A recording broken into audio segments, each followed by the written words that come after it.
Related discuss करने वाले कि जॉन्डिस क्या होता है, उसकी दवाइयाँ कैसे हम लोग देते हैं, दवाइयों के बारे में भी डिस्कस करेंगे, पूरी मेडिकेशन, बट जॉन्डिस है क्या, कारण क्या है, कोज क्या है, सिम्टम्स क्या है, बेसिक बीमारी के बारे में, फिर उनकी दवाइयों के बारे में समझेंगे। आइए समझते हैं जॉन्डिस आपके एक्चुअल में क्या होता है। देखिएगा यहाँ पे लिखा हुआ है जॉन्डिस जो होता है हमारा सिंपली जॉन्डिस हिंदी में पीलिया कहते हैं। पीलिया का क्या कारण होता है? Jaundice is a condition, jaundice एक ऐसी कंडीशन होती है जो change the colour of skin, I, urine which is called jaundice. बोलना है कि जो पीलिया होता है एक प्रकार की ऐसी अवस्था होती है जिसमें हमारी आंखें, स्क्लेरा जो व्हाइट वाला पार्ट है ये, और यूरिन पूरी तरह से पीली आने लगे, पीली हो जाए, उसे हम लोग जॉन्डिस का नाम देते हैं। Jaundice is mainly due to increase condition of bilirubin, hyperbilirubinaemia. ये पॉइंट को आप जरा सा फोकस कीजिएगा जरा।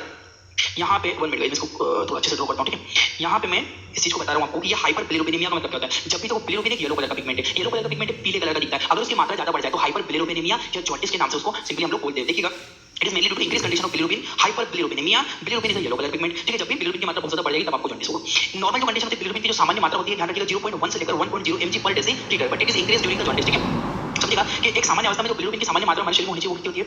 0.1 से लेकर 1.0 तक mg पर डेसीलीटर, इतनी होनी चाहिए। पर अगर हमें पीलिया हो गया, हमें जॉन्डिस हो गया, तो बिलिरुबिन का लेवल बहुत ज्यादा हाई होता है, लगभग 2.0 से लेकर 3.0 तक, फिर और भी बढ़ जाता है। 3% जॉन्डिस, 4% जॉन्डिस, परसेंट इसी से बोलते हैं, मतलब कि 3 पॉइंट बढ़ गया, 4 पॉइंट बढ़ गया, ठीक। तो इसके अकॉर्डिंग हम लोग जॉन्डिस को डिटेक्ट करते हैं। स्क्रीनशॉट लीजिए आप लोग, तब तक मैं आगे बढ़ता हूँ। आते हैं हम लोग कॉजेस ऑफ जॉन्डिस, यानी कि पीलिया है उसका क्या कॉजेज है, इसका कारण क्या है, ठीक है। पीलिया का बैक्टीरियल इन्फेक्शन, सिंपली बात है, यदि आपको किसी प्रकार का बैक्टीरियल इन्फेक्शन हुआ है तो बैक्टीरियल इन्फेक्शन आपको हो सकता है। इसके अलावा आपको वायरल इन्फेक्शन, कोई वायरस से रिलेटेड संक्रमण हुआ तो ये लीवर को इफेक्ट करता है। जब भी लीवर इफेक्टेड होगा तब आपको प्रॉब्लम देखने को मिलेगी। एनीमिया, एनीमिया मतलब आपके शरीर में रक्त की कमी आ जाना, ठीक है, इससे भी हो सकता है। जैसे हिमोलाइटिक एनीमिया होता है, उससे हमें लोग पीलिया कह सकते हैं। हिमोलाइटिक एनीमिया में क्या होता है? हिमोलाइटिक एनीमिया में बहुत ज्यादा ब्लड टूटने लगता है, उसकी वजह से येलो कलर ब्लड होता है। ऑटोइम्यून डिसीज में भी हो सकता है। ड्रग टॉक्सिसिटी, यानी कि कोई दवाइयां खाई है, उन्हें नुकसान करते हो, जहर का काम करते हो, ये कुछ कारण होते हैं बेसिक जो आप ध्यान रखने के लिए। बैक्टीरियल इन्फेक्शन हो सकता है, बैक्टीरियल इन्फेक्शन के अलावा वायरल इन्फेक्शन हो सकता है, एनीमिया हो सकता है। आगे बढ़ो। सिम्टम ऑफ जॉन्डिस, तो दवाई के बारे में डिस्कस करेंगे, बेसिक चीजें हमें आना चाहिए समझ में। सिम्टम ऑफ जॉन्डिस में yellow colour of skin and urine, eye और नेल्स, यानी कि स्किन, आंखों, यूरिन का पीला हो जाना, ये सिम्टम्स आएगा। एब्डोमिनल पेन, पेट में व्यक्ति को दर्द रहेगा, एकदम भरा भरा पेट लगेगा, ठीक है। वोमिटिंग एंड नोजिया, व्यक्ति को चीख घबराना, उल्टी होना, ये चीजें हो सकती है। डायरिया, व्यक्ति को दस्त लग सकता है। और हेवी फीवर, यानी कि व्यक्ति को बहुत ज्यादा बुखार इसमें आएगा। जब मेडिकेशन स्टार्ट करते हैं तो बुखार तो रिकवरी हो जाती है, फीवर में रिकवरी मिलती है, परंतु जॉन्डिस में थोड़ा स्लो ही इफेक्ट पड़ता है। इसके छोड़ो, आगे बढ़ता हूं। टाइप्स ऑफ जॉन्डिस, जॉन्डिस के मुख्य हमको प्रकार समझते हैं। जब तक हम जॉन्डिस के टाइप में समझ पाएंगे, कंडीशन क्या है वो करी जाए, तब तक हमको नहीं पता कि किस प्रकार का जॉन्डिस है, तब तक हम ट्रीटमेंट नहीं बता सकते। पहले आपको जॉन्डिस का कारण, यानी कि उसके प्रकार से उसका कारण समझ में आएगा आपको। देखिए जैसे होता है pre hepatic jaundice, hepatic jaundice जिसे हिपैटोसेलुलर जॉन्डिस भी कहते हैं। पोस्ट हिपैटिक यानी कि ऑब्स्ट्रक्टिव जॉन्डिस। अब आपको ये 3 प्रकार को मैं डिटेल से बताऊंगा, इसको समझने के बाद आप मेडिकेशन को देखो। हिपैटिक का मतलब होता है हिपैटोसाइट, एक कोशिका होती है जो कि हमारे लीवर के भीतर होती है, ध्यान रखना। हिपैटोसाइट इज अ सेल जो कि लीवर के अंदर मिलेगी। प्री हिपैटिक यानी कि सेल के बाहर कोई दिक्कत है, हिपैटिक मतलब सेल में दिक्कत है, लीवर की कोशिका में दिक्कत है। पोस्ट हिपैटिक मतलब लीवर के बाद में आने वाले अंगों में कोई ना कोई प्रॉब्लम है ना। आगे बढ़ता हूं। सबसे पहले जो होता है हमारा प्री हिपैटिक जॉन्डिस, ठीक है। प्री हिपैटिक जॉन्डिस क्या होता है देखिएगा। In pre hepatic jaundice liver are properly working, but before the liver blood cell are destroying so much amount due to any reason and increase the volume of bilirubin which is called yellow colour pigment. देखिए इसका मतलब समझिएगा कि जो आपका pre hepatic jaundice है, pre hepatic jaundice में क्या हो रहा है कि आपके लीवर के पहले कोई दिक्कत है, मतलब जॉन्डिस पीलिया है, अब बोलते पीलिया तो है, पर पीलिया लीवर की बीमारी इसलिए है, ऐसा नहीं होता है। लीवर के पहले भी दिक्कत है की वजह से पीलिया हो सकता है, ठीक है। जरूरी नहीं कि लीवर में ही दिक्कत हो तभी आपको पीलिया हुआ। ये चीज आप ध्यान रखना। ये कभी कंफ्यूजन मत करना कि लीवर पीलिया हुआ तो लीवर का इलाज कर दो, ऐसा नहीं होगा। पीलिया हुआ क्यों है तो आपको समझना पड़ेगा। तो ये बोल रहा है जो प्री हिपैटिक जॉन्डिस एक विशेष प्रकार का पीलिया होता है जिसमें कि लीवर तो पूर्ण रूप से कार्य करता है, हमारा लीवर एकदम ठीक रहता है, परंतु लीवर के पहले किसी भी कारण से रक्त कोशिकाएं ज्यादा टूटती है और इस वजह से इस अवस्था में बिलिरुबिन की मात्रा भी बढ़ जाती है जो कि पीले कलर का बढ़ता है। देखो बिलिरुबिन कहां से बनती है? जो हमारी ब्लड सेल है, आरबीसी है, ये टूटेगी, हीमोग्लोबिन टूटेगा तो हीमोग्लोबिन टूट के बिलिरुबिन बनती है, और ये नॉर्मली लीवर के अंदर होता है, ठीक है। लीवर के अंदर बिलिरुबिन बनती है। अगर मान लीजिए बेचारे लीवर की कोई गलती नहीं, लीवर अपना काम प्रॉपर कर रहा है, अगर ब्लड में कोई इंफेक्शन आ गया है, ब्लड में कोई संक्रमण हो गया है, वो व्यक्ति को सेल्स को तोड़ रहा है, ऑटो इम्यून डिसीज हो गई है, इम्यून सिस्टम में दिक्कत है, उसकी वजह से सेल टूट रही है, उसकी वजह से पीलिया हुआ है, और हम इलाज लीवर का कर रहे हैं, तो क्या इफेक्ट होगा? नहीं, क्योंकि प्रॉब्लम कहां है? प्रॉब्लम ब्लड में। तो आपको पहले समझना ये होगा कि एक्चुअल में प्रॉब्लम मरीज को कहां पे है। लीवर में दिक्कत है कि लीवर के बाद में दिक्कत है कि लीवर के पहले दिक्कत? तो इस तरह के प्री हिपैटिक। अब इसको पहचानो कैसे? बोलो सर आप बोल तो दिया कैसे पहचाने भैया? आप लीवर की स्पेसिफिक एलएफटी करवा सकते हो जिसमें लीवर एकदम परफेक्ट काम करता हो, देखिएगा, पर फिर भी जॉन्डिस आएगा, मतलब लीवर में दिक्कत नहीं है। और कुछ लीवर आप सीटी करवा सकते हो, एब्डोमिनल आप करवा सकते हो, एब्डोमिनल की होल सिटी स्कैन भी करवा सकते हो, और यूएसजी से आप आइडेंटिफाई कर सकते हो कि लीवर ठीक है या नहीं है। प्री हिपैटिक जॉन्डिस क्या होता है? प्री हिपैटिक जॉन्डिस में भी ड्यू टू कुछ कारण से हो सकता है, जैसे बैक्टीरियल इन्फेक्शन हुआ और वायरल इन्फेक्शन हुआ, या आपके शरीर में कोई बैक्टीरिया का संक्रमण हो गया, कोई वायरल का संक्रमण हो गया, तब आपको ये हो सकता है। और ड्रग टॉक्सिसिटी, यदि आपके शरीर में किसी प्रकार की ड्रग टॉक्सिसिटी हो गई हो, यानी कि दवाई का जहर का तरह काम कर रही हो, तब भी आपको ऐसा हो सकता है प्री हिपैटिक जॉन्डिस। आगे बढ़ता हूं। अब आता है आपका हिपैटिक जॉन्डिस। हिपैटिक जॉन्डिस क्या होता है वो समझिएगा। Hepatic jaundice is due to dysfunctioning of hepatocyte cell which is present in liver, due to this reason increase the level। वही बात, इस प्रकार के पीलिया में जो hepatic jaundice है ना, उसमें आपके लीवर में दिक्कत है, लीवर की कोशिकाएं ढंग से काम नहीं कर रही, वो ज्यादा बिलिरुबिन तोड़ रही है, इस वजह से आपको दिक्कत देखने को मिलेगी। इसमें ऊपर से हेपेटोसाइट कोशिका ठीक प्रकार से कार्य नहीं करती है, इस अवस्था में बिलिरुबिन की मात्रा बढ़ जाती है। अब बिलिरुबिन बढ़ रही है हेपेटिक सेल की वजह से बढ़ रही है, इसलिए हेपेटोसेलुलर जॉन्डिस या हेपेटिक जॉन्डिस के नाम से जानते हैं इसको। इसके कुछ कारण हो सकते हैं। हेपेटिक जॉन्डिस का क्या कारण हो गया? Viral hepatitis, hepatitis B virus आपने सुना, हेपेटाइटिस की बीमारी हो गई, हेपेटाइटिस बी वायरस हो गया, तो ये लीवर में अटैक करता है, उसकी वजह से हो सकता है। ड्यू टू अल्कोहल, बहुत ज्यादा कोई व्यक्ति दारू और अल्कोहल वगैरह सेवन कर रहा है, तब भी हो सकता है। ये चीज ध्यान रखना है, दो इंपॉर्टेंट रीजन है, वायरल हेपेटाइटिस और ड्यू टू अल्कोहल ड्रिंक वगैरह करेगा तो।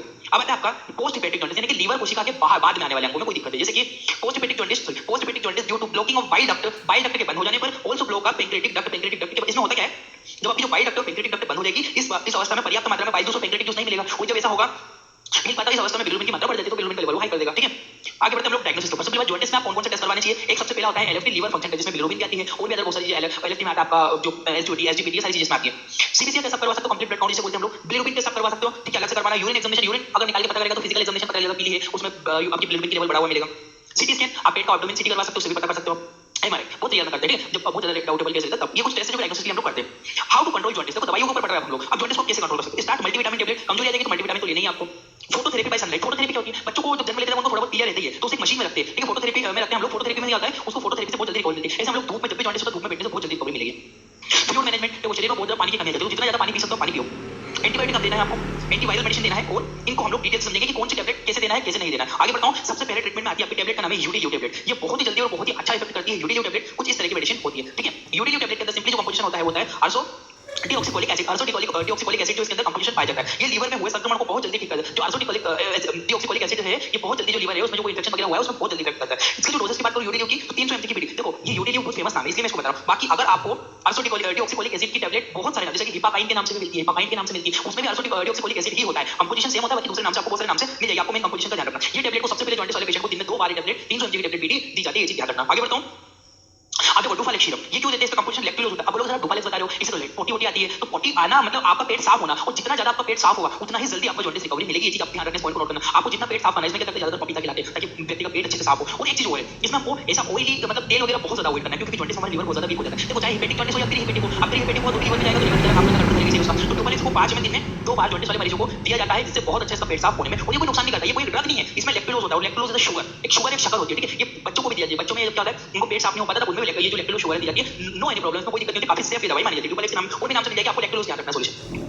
अब एंटीबायोटिक के ऊपर बढ़ते हैं कि हम लोग मरीज को कौन से एंटीबायोटिक दें। देखो सीवियर कंडीशन है तो पेशेंट को एडमिट होना पड़ेगा, और अगर नॉर्मल है, अगर घर पे रिकवरी मिल रही है तो पेशेंट को टैबलेट वगैरह से, अगर बिल्कुल माइनर से बड़ा हुआ दिख रहा है तो एंटीबायोटिक टैबलेट ले सकता है, बट अगर सीवियर है तो मरीज को एडमिट करना पड़ेगा। उस कंडीशन में क्लेवम इंजेक्शन आता है, बहुत जल्दी इफेक्ट करता है। ये नॉर्मल में बता रहा हूं मैं, यदि आपका बिलिरुबिन बहुत ज्यादा हाई नहीं है, नॉर्मली है, तो आपको जॉन्डिस है, प्रॉब्लम हो रही है 1-2% तो आप इसको दे सकते हो, ठीक है। ड्रग का नाम है एमोक्सिसिलिन, कंपोजिशन क्लेवम एमोक्सिसिलिन आ रहा है, सबको पता है 1.2 ग्राम में पीडी दिन में मरीज को 2 बार इस्तेमाल करना होता है। नेक्स्ट एंटीबायोटिक के ऊपर बढ़ता हूं, होती है मोनोसेफ। मोनोसेफ बहुत अच्छी है, इसके अंदर होता है सेफ्ट्रेक्सोन सोडियम, कंपोजिशन इसके अंदर जो पाया जाता है सेफ्ट्रेक्सोन सोडियम होता है। इसको 1 ग्राम में पीडी दिन में मरीज को 2 बार लगाना चाहिए, काफी अच्छा रिकवरी मिलती है। मोनोसेफ के बाद अगर आप बहुत ज्यादा बिलिरुबिन 3% से अगर अबाव जा रहा है 3% तो हमको हेवी एंटीबायोटिक चलानी होती है, वो होती है आपकी पिप्टो यानी कि पिपरासिलिन और टेजोबेक्टम का मिक्स कॉम्बिनेशन। ये बहुत ही ज्यादा इफेक्टिव है और इससे काफी जल्दी रिकवरी मिलती है। देखिए नाम जो है पिप्टो होता है, पिप्टो इंजेक्शन, अगर इतना इंफेक्शन है तो पिप्टो के साथ आपको टेक्सोना भी देना है, ठीक है। स्टेरॉइड यूज करना है ताकि आपको जल्दी रिकवरी मिले। स्टेरॉइड का इस्तेमाल करना है 3% ज्यादा आपको जॉन्डिस जा रहा है तब।